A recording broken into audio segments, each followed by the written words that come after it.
Shocked doesn't even begin to describe how I feel about the violence with which Columbia University treated students who were engaging in peaceful protest today on their campus. You might have seen this in the news today or on Twitter or whatever, but the details are actually way worse than I thought. Today is Thursday, April 18th, and just since yesterday, Wednesday, Columbia University students have been peacefully protesting on campus. They've been opposing Israeli military action in Gaza and demanding that their university divests from companies that profit from Israeli apartheid. Okay, not only was the protest peaceful, but one really crucial piece of information that a lot of the coverage leaves out is the fact that the students were on a designated part of the campus that is for student protest. It's not like they were just in some random place or, obstructing students from being able to attend their classes or obstructing any kind of university activity. They were in spaces that are designated for student protest. Despite this, the president of Columbia University requested in writing that the city of New York remove these protesters from campus. This is honestly atrocious enough on its own, but listen to this. Another crucial piece of information that a lot of the coverage misses is how they managed to do this. The students, in the end, 108 students were arrested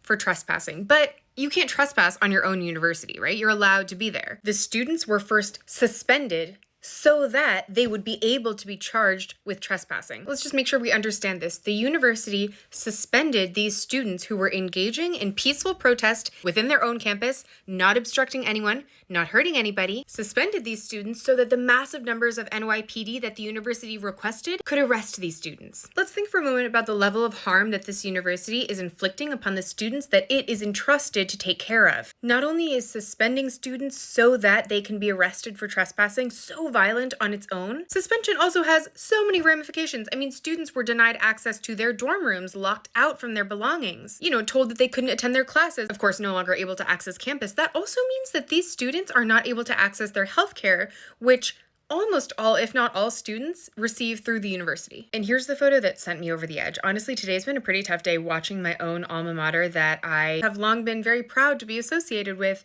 inflicting this level of violence on its students. This is what Columbia University did to the belongings of the students who they suspended so that they could then arrest them. They took these students' belongings after making them homeless, after revoking their access to their education, revoking their access to healthcare. They took these students' belongings and chucked them into an alleyway. And this is not just like leftover trash. There are full backpacks all down here, all these tents, all this camping equipment, jackets. Again, this is the institution that has been entrusted with the safety of these students. I mean, what do you even say? For the president of a university to bring this upon her students who are simply engaging in peaceful protest on their principles, on their beliefs, betraying her foremost obligation as a university president to her students, which is simply to protect them. Here's a little clip of when the arrests started. Just think for a moment how dystopian this is. Like, this does not feel real to be witnessing.